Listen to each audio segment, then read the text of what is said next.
एक गांव के किनारे पर एक घना जंगल था जिसका नाम था भूतिया जंगल।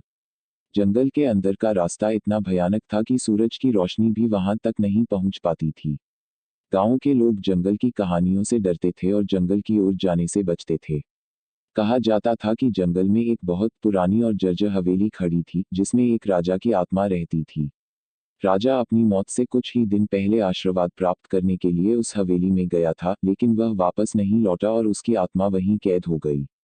एक दिन गांव में एक साहसी युवक अर्जुन आया।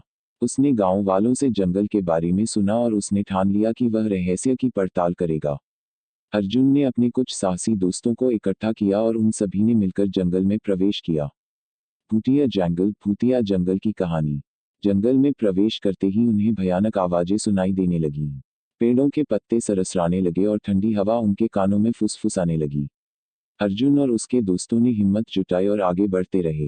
रात होते होते वे हवेली तक पहुंच गए। हवेली से एक अजीब सी रोशनी निकल रही थी। उस रोशनी को देखकर वे सभी समझ गए कि यहाँ कुछ अलौकिक है।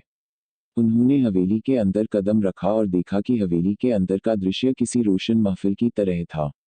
हवेली के मध्य भाग में एक बड़ा हॉल था जहाँ राजा की आत्मा को शांति पाने के लिए पूजा की जाती थी। अर्जुन ने देखा कि हॉल के बीच में एक पवित्र अग्नि जल रही थी और उसके चारों ओर अदृश्य ताकतें थीं।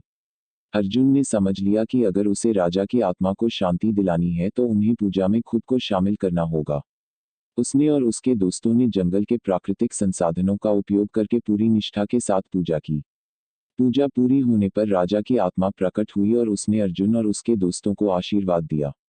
राजा की आत्मा मुक्त हुई और जैसे ही वह ऊपर आकाश की ओर बढ़ी, पूरे जंगल में एक अजीब सी शांति छा गई।